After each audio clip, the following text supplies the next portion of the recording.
house, sit on your couch, and wait for you to breathe wrong. Welcome, Midnighter. If you've ever felt like one bad day could ruin everything, hit like and subscribe, because this story only gets worse from here. They didn't knock politely. They didn't ask questions. They came in like they already owned the place. My mother kept saying it was a mistake. My brother wouldn't look at anyone. And me, I was doing the math in my head, numbers that didn't make sense. Numbers that were never supposed to get this big. Then everything went quiet. Not calm, not safe, just quiet in the way a room gets when something dangerous walks in. He didn't raise his voice, didn't threaten anyone, didn't even look angry. And somehow that made it worse. The men who were just shouting, they stepped back for him, like they recognized something I didn't. He said my name before anyone introduced me. Not asked, not guessed. Said it like he'd been saying it for a while. Then he named the number. The exact number. Every dollar. Every fee. Every mistake we made trying to fix the last mistake. And just like that, he paid it. No negotiation. No hesitation. One moment we were drowning. The next it was gone. Like it never existed. But nothing disappears like that without taking something with it. He turned to me like the rest of the room didn't matter, like they were just noise. And for a second, I felt it. Relief. Stupid, dangerous relief. Until he said it. You'll come with me. Not a question. Not a request. My mother started talking again, fast, desperate, grateful. But he didn't even look at her. He was looking at me, waiting, like the answer was already decided. And maybe it was, because in that moment, I understood something nobody had to explain. The debt wasn't gone. It just changed shape. I told myself I had a plan. I told myself I'd go, just long enough to figure a way out. I told myself I wasn't the kind of person who gets trapped. So I grabbed my jacket, didn't say goodbye properly, didn't look back too long, because if I did, I might have seen it, the way everyone in that room was looking at me, not relieved, not grateful, just quiet, like they knew something I didn't. The car door shut behind me with a sound that felt final. I reached for the handle once we started moving, just to check, just to be sure. It didn't open. That's when it hit me. Not panic, not fear, something slower. He didn't save me. He chose me. The first thing I learned about his house is that it doesn't feel empty. It feels like it's waiting. If you're already here, you might as well stay, because this is where things start getting strange. No one welcomed me. No tour, no explanation. Just a door opening, and the quiet swallowing me whole. The place was too clean, not rich controlled, like nothing existed there, unless it was supposed to. Even my footsteps sounded out of place. I stood there for a second, thinking maybe someone would tell me where to go, what to do. But nobody did, because he was already watching. I didn't see the cameras at first. That would have been easier. No, this was worse. It was the feeling that every move I made had already been expected. You'll adjust. That's what he said. Like I wasn't a person. Like I was something being placed. I told myself to stay sharp. Observe, learn the layout, find exits. The front door, locked. Windows, reinforced but subtle. No bars, no obvious signs. Just enough to make you doubt yourself. Like maybe you're overreacting. Like maybe you're free and just choosing not to leave. I tested that idea 3 times. It was a lie every time. The staff didn't help. They moved around me like I wasn't really there. Didn't answer questions. Didn't meet my eyes. Like I wasn't the first person to stand in that exact spot, asking the exact same things. That thought stuck with me longer than it should have. Then he started correcting me. Small things. The way I held my chopsticks. The way I sat. The food I reached for. At first, I thought it was control. And it was. But not in the way I expected. It wasn't about breaking me. It was about refining me. Like I was close to something. Just not quite right yet. That's when I noticed it. The first crack. He said a name. Soft, casual. Like it belonged there. But it wasn't mine. I froze. He didn't. Didn't apologize. Didn't explain. Just kept talking like nothing happened. Like I was supposed to understand.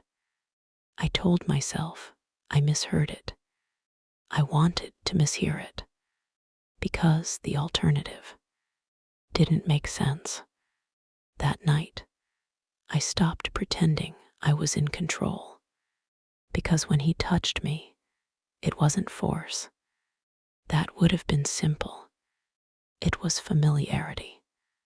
Like he already knew what I'd do before I did it. What I'd like. What I'd hesitate on. And the worst part, my body responded like he was right. Like we'd done this before. We hadn't. We couldn't have. So why did it feel like I was catching up to something? Instead of experiencing it for the first time, I didn't sleep much. Couldn't. Every sound in that house felt intentional. Every silence felt heavier than it should. So I got up, started moving, slow, careful, looking for anything that didn't belong. And I found it. A drawer. Nothing special. Until I opened it. Inside, clothes, my size, my style, down to details I hadn't even noticed about myself yet. I picked up a shirt, stared at it too long, because it wasn't new. It had been worn, loved, chosen, just not by me. That's when the feeling came back, stronger this time. Not that I was trapped, but that I had stepped into something, already in progress. I wish I could say I found the truth by accident, that I wasn't looking for it, but that would be a lie, because once you feel it, that something is off, not wrong, not broken, just misplaced. You don't stop until you find where it's coming from. I started with the quiet places, the rooms no one used, the doors that weren't locked, what felt like they should be. That's the trick with his house. It doesn't stop you. It lets you walk exactly where you're not supposed to be and waits to see what you'll do with it. I found the room at the end of a hallway that didn't match the rest of the house. Same walls, same lighting, but the air felt older, like it had been lived in longer than anything else there. The door opened too easily. That should have been my first warning. Inside, nothing looked out of place, which is exactly what made it wrong. Everything was arranged, not stored, not forgotten, maintained, like someone was still supposed to come back to it. Clothes hung in perfect order, shoes aligned, books stacked with care, and I knew before I touched anything, none of it was mine, but it could have been. That's what made my stomach turn, because whoever this belonged to, we weren't just similar, we overlapped.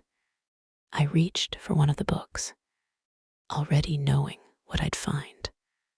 Margins marked, notes in the corner, same kind of thoughts I would have written, same questions, same underlines in the same places. I dropped it like it burned me, and that's when I saw it. The camera, not hidden, not obvious either, placed just high enough to feel intentional. Not for security, for observation, for recording. That's when I started looking properly. Not at the room, at the details. And the details led me to the drawer. Locked, unlike everything else, which meant it mattered. It took me longer than I want to admit to open it. Hands shaking, not from fear, from recognition, like I already knew what I was about to see. Inside, drives, discs, labeled, dates, not random, sequential, organized like chapters. I picked one, didn't think, didn't plan, just needed to know. The screen flickered once before the image settled, and there she was. Not me, but close enough that my brain didn't reject it right away. Same posture, same way of moving, same pauses before speaking. She was sitting exactly where I had breakfast that morning, wearing something I could picture myself choosing, laughing, comfortable, like she belonged there, like this wasn't strange at all.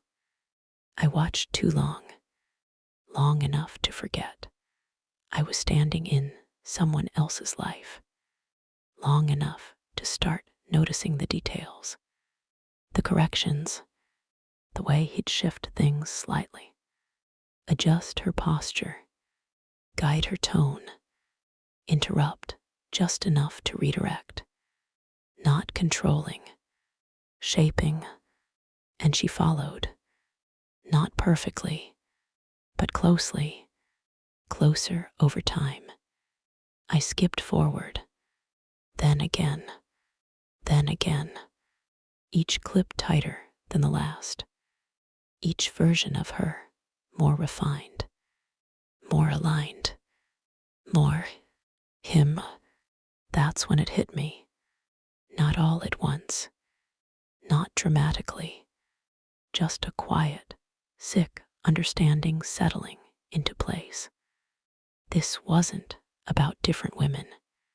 This wasn't about debt, or power, or control in the way I thought. This was about repetition, iteration, replacement. I wasn't the first. I wasn't even random. I was selected, measured, compared, and somehow I was winning. The screen went black. I didn't realize I'd stopped breathing until my chest started hurting. That's when I heard his voice.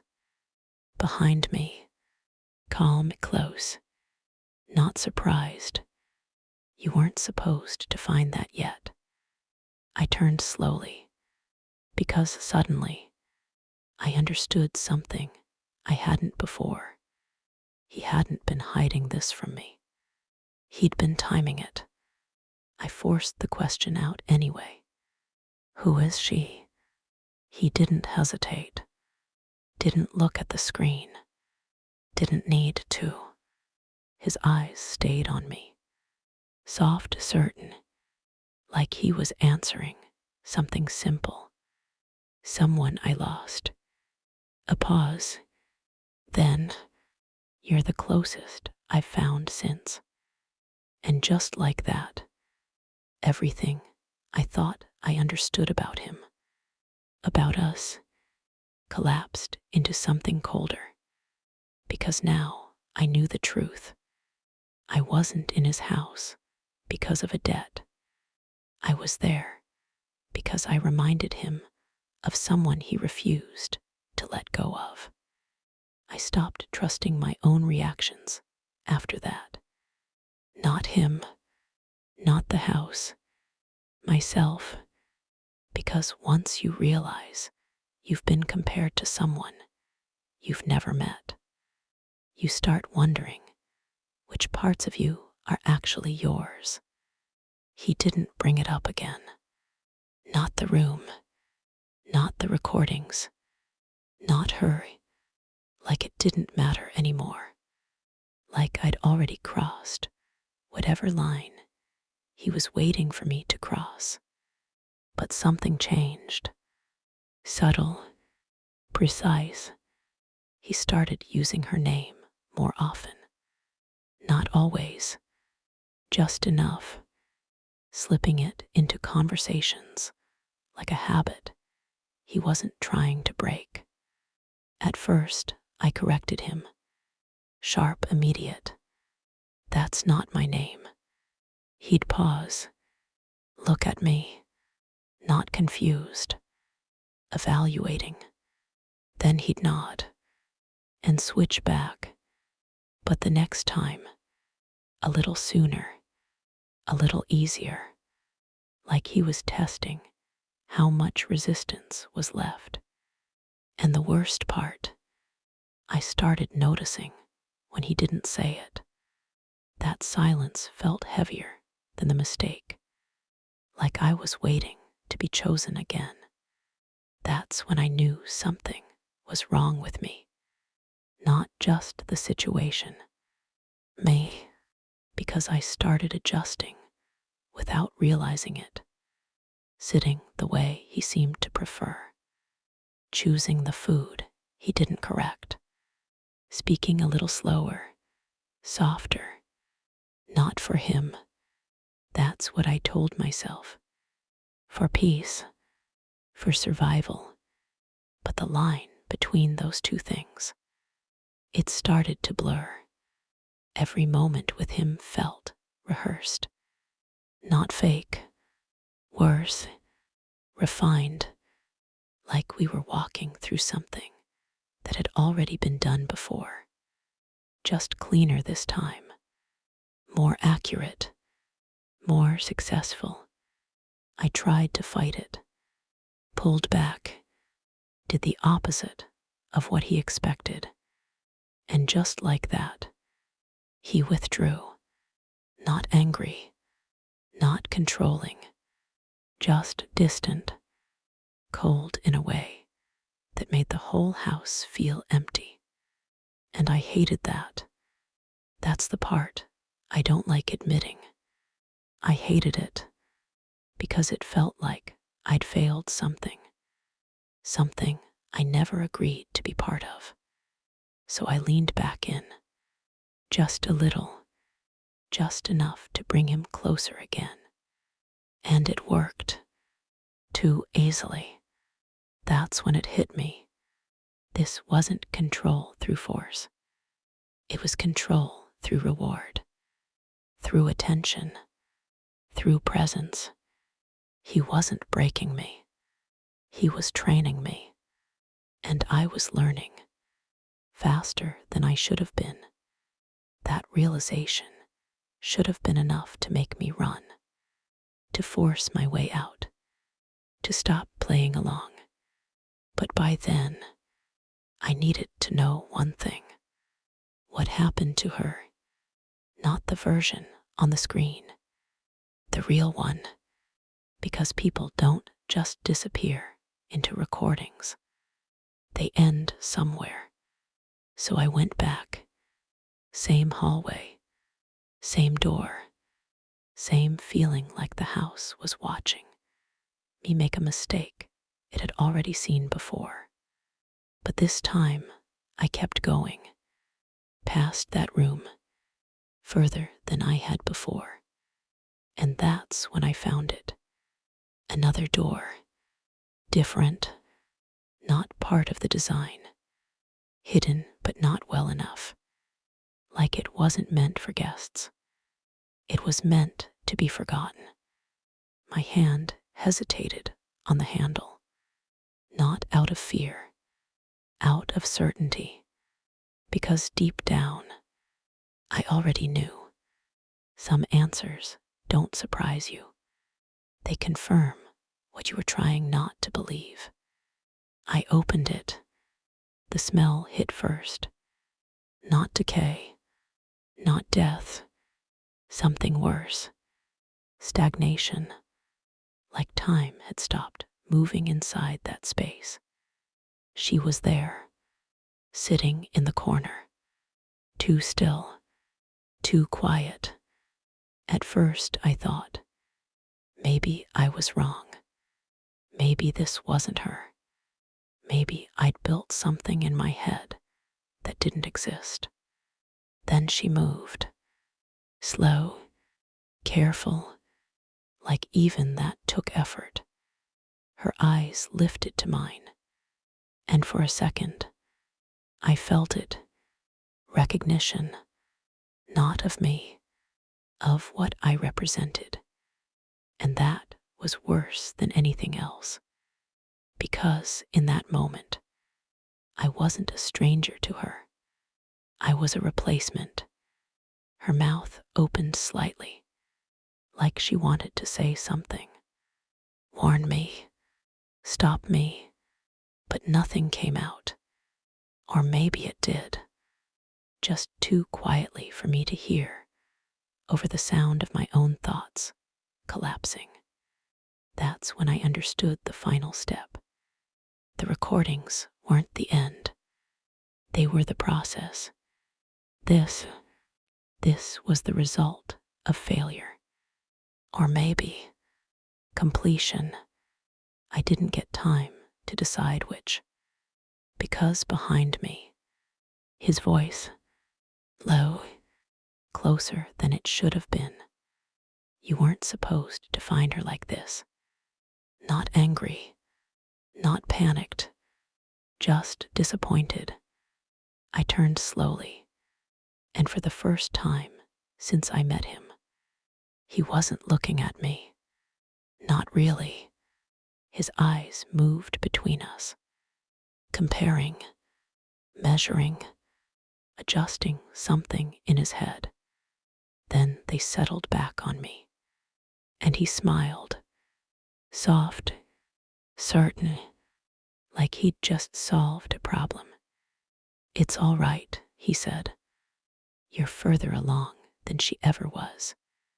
And just like that, I knew something with absolute clarity. I wasn't trying to escape anymore. I was running out of time to remember who I was. I don't remember deciding to move. 1 second, I was standing there looking at her, looking at him. And the next, something in me just snapped into place. Not courage, not strength, instinct, If you've been following this far, don't stop now, because this is where everything breaks. She was still watching me, not him, me, and I couldn't shake the feeling that she wasn't asking for help. She was warning me. I stepped toward her anyway, slow, careful, like sudden movement might shatter whatever fragile reality we were standing in. I'm getting you out, I said. My voice didn't sound like mine. Too steady, too certain, like I'd already accepted what that would cost. Behind me, I heard him move. Not rushing, never rushing. You don't understand what you're doing. I ignored him, reached for her hand. Cold, too light, like she'd already been fatting before I even got there. She can't leave, he continued, calm, patient, like he was explaining something simple. She doesn't exist out there anymore. That's when I turned, because I needed to see his face when he said it. Needed to know if there was even a piece of him that understood how insane that sounded. But there was just certainty, just belief. She's still here because I kept her, he said, because I didn't let the world destroy her. And then his eyes shifted back to me, softer, warmer. Wrong. You're different, he added. Stronger, closer. Closer to what? I think part of me already knew. That's why my chest felt tight, why my thoughts didn't come out straight anymore. Because the worst part wasn't what he did to her. It was how close I was to understanding it, to justifying it, to stepping into it. I'm not her. The words came out sharper than I expected. He tilted his head slightly, studying me, not offended, not angry, just adjusting. No, he said quietly, not yet. That was it. That was the moment. Everything stopped pretending.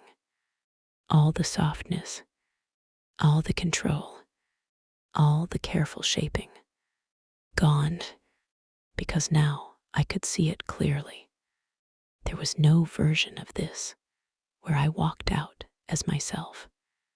Only versions where I stayed long enough to disappear. He stepped closer, and I didn't back up. I couldn't, because if I did, if I gave him even an inch, I didn't know if I'd stop. You're scared, he said. Not mocking, not cruel, just observant. Like always, I can fix that. And for a second, just a second, something in me almost let him. That's what terrified me the most. Not him, not the house, the fact that part of me wanted the ease of it, the certainty, the way everything felt decided. All I had to do was stop resisting, let him finish what he started, become whatever version of her he was trying to rebuild. No more fear, no more choices, just peace. My grip tightened around the nearest thing I could reach. I didn't even register what it was. Didn't think, didn't plan. He stepped closer, and I moved. Fast, messy, wrong. There was no technique, no control, just panic turned into motion. The impact surprised both of us. A sharp sound, A stagger, silence that followed too quickly. He looked down first, like he didn't quite understand what had happened, then back at me, and for the first time, he looked uncertain, not angry, not even hurt, just confused, like I'd broken the pattern, like I'd done something he hadn't accounted for. His mouth opened slightly, like he was about to say something. Correct me, fix it, but nothing came out. He collapsed slower than I expected, controlled even in that, until he was. And then, nothing, no movement, no voice, no presence filling the space. Just quiet, real quiet, the kind that doesn't feel like it's watching you anymore. I stood there longer than I should have, waiting for something, for him to get back up, for the house to react, for the world to snap back into whatever shape it had been before. But it didn't. Behind me, she shifted slightly, still there, still breathing, still real. And suddenly, so was I, or at least, I think I was. Because here's the part nobody prepares you for. When you survive something like that, how do you know what part of you made it out? How do you know which choices were yours and which ones were planted so deeply you can't tell the difference anymore? If someone studies you long enough, corrects you carefully enough, rewards you at just the right moments, at what point do you stop becoming yourself? And if you almost crossed that line, did you really come back? Or did you just stop one step too late? If you made it to the end, subscribe, because some stories don't end when you escape them. Sometimes they stay with you.